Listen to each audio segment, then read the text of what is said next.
Hi ಸ್ನೇಹಿತರೆ, ಎಲ್ಲರೂ ನಮಸ್ಕಾರ. ಸೂಪರ್ ಅಕಾಡೆಮಿಗೆ ಸ್ವಾಗತ. ಸ್ನೇಹಿತರೆ, ಇವತ್ತಿನ ವಿಡಿಯೋದಲ್ಲಿ 6ನೇ ತರಗತಿಯಿಂದ 12ನೇ ತರಗತಿಯ ಸರ್ಕಾರಿ ಪುಸ್ತಕದಲ್ಲಿರ್ತಕ್ಕಂಥ ಒಂದು ಪ್ರಶ್ನೋತ್ತರಗಳನ್ನು ನೋಡ್ತಾ ಹೋಗೋಣ.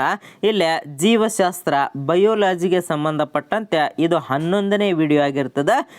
ಈ ವಿಡಿಯೋದಲ್ಲಿ ಆಹಾರದ ಘಟಕಗಳು ಅಂತಕ್ಕಂಥದ್ದು ನೋಡಿ, 6ನೇ ತರಗತಿಯಲ್ಲಿ ಒಂದು ಚಿಕ್ಕ ಚಾಪ್ಟರ್ ಇರ್ತಕ್ಕಂಥದ್ದು ಮತ್ತು 9ನೇ ತರಗತಿಯಲ್ಲಿ 10ನೇ ತರಗತಿಯಲ್ಲಿ ಕೂಡ ಒಂದು ಚಿಕ್ಕ ಚಾಪ್ಟರ್ಗಳು ಇರ್ತಕ್ಕಂಥದ್ದು ಮತ್ತು 11 ಮತ್ತು 12ನೇ ತರಗತಿ ಪಠ್ಯಪುಸ್ತಕದಲ್ಲಿ ಚಾಪ್ಟರ್ ಎಲ್ಲ ಒಂದು ಅಧ್ಯಾಯದಲ್ಲಿರ್ತಕ್ಕಂಥ ಪ್ರಶ್ನೆಗಳನ್ನು ಒಂದೇ ವಿಡಿಯೋದಲ್ಲಿ ಕಲೆ ಹಾಕ್ತಕ್ಕಂಥ ಒಂದು ಪ್ರಯತ್ನವನ್ನು ಮಾಡಿದ್ದೇನೆ. ಹಿಂದೆ 10 ವಿಡಿಯೋಗಳು ಇರ್ತಕ್ಕಂಥದ್ದು ಲಿಂಕನ್ನು ನಾನು ಡಿಸ್ಕ್ರಿಪ್ಷನ್ದಲ್ಲಿ ಕೊಟ್ಟಿರ್ತೀನಿ, ಒಂದ್ಸಾರಿ ಚೆಕ್ ಮಾಡಿ.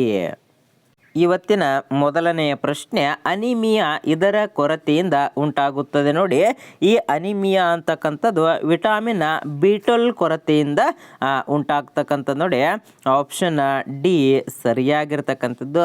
ಇನ್ನು ಈ ಕೆಳಗಿನವುಗಳಲ್ಲಿ ಯಾವುದು ಆನುವಂಶಿಕ ಕಾಯಿಲೆಯಾಗಿದೆ? ನೋಡಿ, ಯಾವುದು ಆನುವಂಶಿಕ ಕಾಯಿಲೆಯಾಗಿದೆಯಪ್ಪ ಅಂದ್ರೆ ಇಲ್ಲಿ ಬಣ್ಣ ಕುರುಡುತನ ಅಂತಕ್ಕಂಥದ್ದು ಆನುವಂಶಿಕ ಒಂದು ಕಾಯಿಲೆ ಆಗಿರೋದ್ರಿಂದ ಈ ಪ್ರಶ್ನೆಗೆ ಆಪ್ಷನ್ ಸಿ ಸರಿಯಾಗಿರ್ತಕ್ಕಂಥದ್ದು. ಇನ್ನು ಹಾಲು ಮೊಸರಾಗುವುದು ಯಾವುದಕ್ಕೆ ಉದಾಹರಣೆಯಾಗಿದೆ? ನೋಡಿ, ಈ ಹಾಲು ಅಂತಕ್ಕಂಥದ್ದು ಮೊಸರಾಗುವುದಕ್ಕೆ ಯಾವುದು ಉದಾಹರಣೆಯಾಗಿದೆಯಪ್ಪ ಅಂದ್ರೆ ಇಲ್ಲಿ 3ನೆಯ ಪ್ರಶ್ನೆ ನೋಡಿ, ಗರಣೆ ಗಟ್ಟುವಿಕೆ ಅಂತಕ್ಕಂಥದ್ದು. ನೋಡಿ, ಆಪ್ಷನ್ ಡಿ ಸರಿಯಾಗಿರ್ತಕ್ಕಂಥದ್ದು. ನೆಕ್ಸ್ಟ್, ಅದೇ ರೀತಿಯ ಮನುಷ್ಯನಿಗೆ ಅಗತ್ಯವಿರುವ ವಿಟಮಿನ್ ಡಿ ಲಭ್ಯವಿರುವುದು ಎಲ್ಲಿಯಪ್ಪ ಅಂದ್ರೆ ಇದು ಸೂರ್ಯನ ಬೆಳಕಿನಲ್ಲಿ ಲಭ್ಯ ಇರತಕ್ಕಂಥದ್ದು. ನೋಡಿ, ಇದು 6ನೇ ತರಗತಿಯ ಪಠ್ಯಪುಸ್ತಕದಲ್ಲಿರ್ತಕ್ಕಂಥ ಒಂದು ಪ್ರಶ್ನೆ ಆಗಿರ್ತದೆ. ಈ ಪ್ರಶ್ನೆ ಎಷ್ಟು ಸಾರಿ ರಿಪೀಟ್ ಆಗಿದೆ ಅಂತಕ್ಕಂಥದ್ದನ್ನು ಸ್ವಲ್ಪ ನೀವು ಹಳೆಯ ಪ್ರಶ್ನೆ ಪತ್ರಿಕೆಯನ್ನು ತೆಗೆದ್ರೆ ಗೊತ್ತಾಗ್ತದೆ.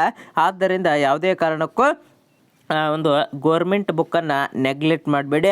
ನೆಕ್ಸ್ಟು 5ನೆಯ ಪ್ರಶ್ನೆ, ಕಾರ್ಬೋಹೈಡ್ರೇಟ್ ಹೇರಳವಾಗಿರತಕ್ಕಂಥ ಒಂದು ಸಸ್ಯದ ಭಾಗ ಯಾವುದಪ್ಪ ಅಂದ್ರೆ ಇಲ್ಲಿ ಆಲೂಗಡ್ಡೆಯಲ್ಲಿ ಈ ಕಾರ್ಬೋಹೈಡ್ರೇಟ್ ಅಂತಕ್ಕಂಥದ್ದು ಹೇರಳವಾಗಿ ಸಿಗ್ತಕ್ಕಂಥದ್ದು.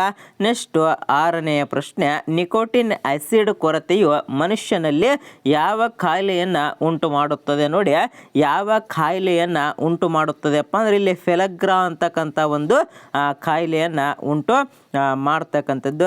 ನೆಕ್ಸ್ಟು 7ನೆಯ ಪ್ರಶ್ನೆ, ಕಬ್ಬಿನ ಅಂಶದ ಕೊರತೆಯಿಂದ ಯಾವ ರೀತಿಯ ತೊಂದರೆ ಉಂಟಾಗುತ್ತದೆ? ನೋಡಿ, ಇಲ್ಲಿ ಯಾವ ರೀತಿಯ ಒಂದು ತೊಂದರೆ ಉಂಟಾಗ್ತದಪ್ಪ ಅಂದ್ರೆ ರಕ್ತಹೀನತೆ ಉಂಟಾಗ್ತಕ್ಕಂಥದ್ದು. ನೋಡಿ, ಆಪ್ಷನ್ ಎ ಸರಿಯಾಗಿರ್ತಕ್ಕಂಥದ್ದು.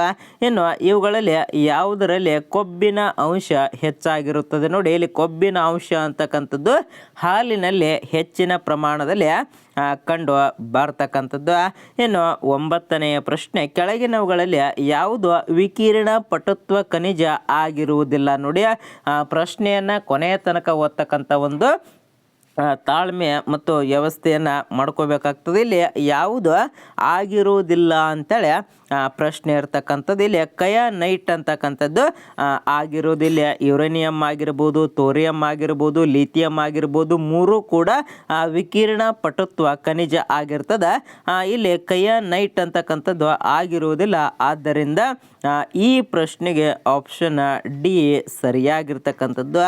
ಇನ್ನು ರೆಡ್ ರಿಬ್ಬನ್ ಎಕ್ಸ್ಪ್ರೆಸ್ ಈ ಕೆಳಗಿನ ರೋಗಕ್ಕೆ ಸಂಬಂಧಿಸಿದೆ. ನೋಡಿ, ರೆಡ್ ರಿಬ್ಬನ್ ಎಕ್ಸ್ಪ್ರೆಸ್ ಅಂತಕ್ಕಂಥದ್ದು ಏಡ್ಸ್ ರೋಗಕ್ಕೆ ಸಂಬಂಧಪಟ್ಟಿರ್ತದೆ. ನೋಡಿ, ಆಪ್ಷನ್ ಸಿ ಸರಿಯಾಗಿರ್ತಕ್ಕಂಥದ್ದು ಈ 10ನೆಯ ಪ್ರಶ್ನೆಗೆ. ನೆಕ್ಸ್ಟು 11ನೆಯ ಪ್ರಶ್ನೆ, ಎಬೋಲಾ ಸೋಂಕು ಯಾವುದರಿಂದ ಉಂಟಾಗುತ್ತದೆಪ್ಪ ಅಂದ್ರೆ ಇದು ವೈರಾಣುದಿಂದ ಉಂಟಾಗ್ತಕ್ಕಂಥದ್ದು. ನೋಡಿ, ಎಬೋಲಾ ಅಂತಕ್ಕಂಥದ್ದು ವೈರಾಣುವಿನಿಂದ ಉಂಟಾಗ್ತಕ್ಕಂಥದ್ದು.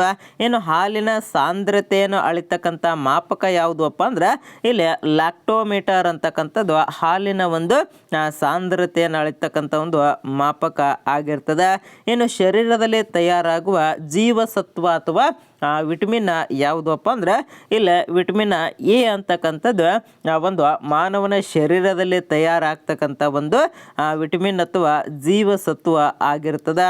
ನೆಕ್ಸ್ಟ್ ಅದೇ ರೀತಿ 14ನೇ ಪ್ರಶ್ನೆ, ಯಾವ ಋತುವಿನಲ್ಲಿ ನಮಗೆ ಹೆಚ್ಚಿನ ಕೊಬ್ಬಿನಾಂಶ ಬೇಕಾಗುತ್ತದೆ? ನೋಡಿ, ಹೆಚ್ಚಿನ ಕೊಬ್ಬಿನಾಂಶ ನಮಗೆ ಯಾವ ಒಂದು ಋತುವಿನಲ್ಲಿ ಅಥವಾ ಕಾಲದಲ್ಲಿ ಬೇಕಾಗುತ್ತದೆಪ್ಪ ಅಂದ್ರೆ ಇಲ್ಲಿ ಚಳಿಗಾಲದಲ್ಲಿ ಹೆಚ್ಚಿನ ಒಂದು ಕೊಬ್ಬಿನಾಂಶ ಬೇಕಾಗ್ತದೆ. ನೋಡಿ, ಆಪ್ಷನ್ ಸಿ ಸರಿಯಾಗಿರ್ತಕ್ಕಂಥದ್ದು. ಇನ್ನು ಬೆಳ್ಳುಳ್ಳಿಯ ವಾಸನೆಯು ಇದರಿಂದ ಕೂಡಿರುತ್ತದೆ. ಈ ಬೆಳ್ಳುಳ್ಳಿಯ ವಾಸನೆ ಅಂತಕ್ಕಂಥದ್ದು ಇಲ್ಲಿ ಯಾವುದರಿಂದ ಕೂಡಿರುತ್ತದೆಪ್ಪ ಅಂದ್ರೆ ಸಲ್ಫರ್ ಸಂಯುಕ್ತದಿಂದ ಕೂಡಿರ್ತದೆ. ನೋಡಿ, ಆಪ್ಷನ್ ಬಿ ಸರಿಯಾಗಿರ್ತಕ್ಕಂಥದ್ದು. ನೆಕ್ಸ್ಟ್ ಅದೇ ರೀತಿ 16ನೇ ಪ್ರಶ್ನೆ, ಇದರ ಹಾಲಿನಲ್ಲಿ ಅತ್ಯಧಿಕ ಕೊಬ್ಬಿನಾಂಶ ಇರುತ್ತದೆ. ನೋಡಿ, ಯಾವ ಪ್ರಾಣಿಯ ಒಂದು ಹಾಲಿನಲ್ಲಿ ಅಧಿಕವಾಗಿರ್ತಕ್ಕಂಥ ಒಂದು ಕೊಬ್ಬಿನಾಂಶ ಇರುತ್ತದಪ್ಪ ಅಂದ್ರೆ ಇಲ್ಲಿ ಎಮ್ಮೆಯ ಹಾಲಿನಲ್ಲಿ ಅಧಿಕವಾಗಿರ್ತಕ್ಕಂಥ ಒಂದು ಕೊಬ್ಬಿನಾಂಶ ಕಂಡು ಬರ್ತಕ್ಕಂಥದ್ದು.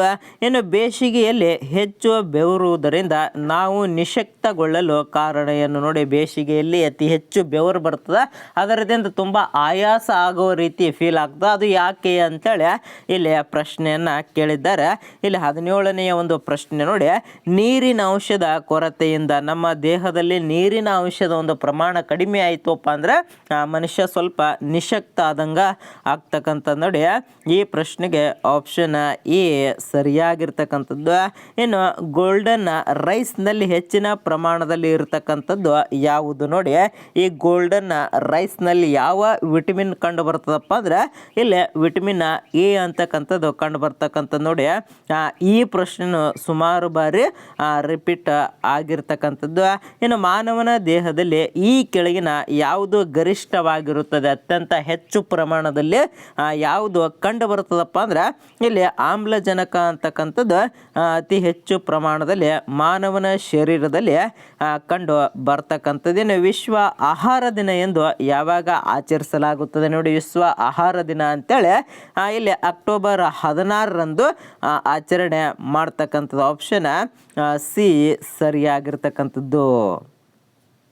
ನೆಕ್ಸ್ಟು 21ನೇ ಪ್ರಶ್ನೆ, ಹೈಪೋ ನೆಬ್ರಿಯಾ ಬರುವುದು ಇದರ ಕೊರತೆಯಿಂದ? ನೋಡಿ, ಯಾವ ಕೊರತೆಯಿಂದ ಹೈಪೋ ನೆಬ್ರಿಯಾ ಅಂತಕ್ಕಂಥದ್ದು ಬರ್ತದಪ್ಪ ಅಂದ್ರೆ ಇಲ್ಲಿ ಪೊಟ್ಯಾಷಿಯಂ ಕೊರತೆಯಿಂದ ಬರ್ತಕ್ಕಂಥದ್ದು. ನೋಡಿ, ಆಪ್ಷನ್ ಸಿ ಸರಿಯಾಗಿರ್ತಕ್ಕಂಥದ್ದು.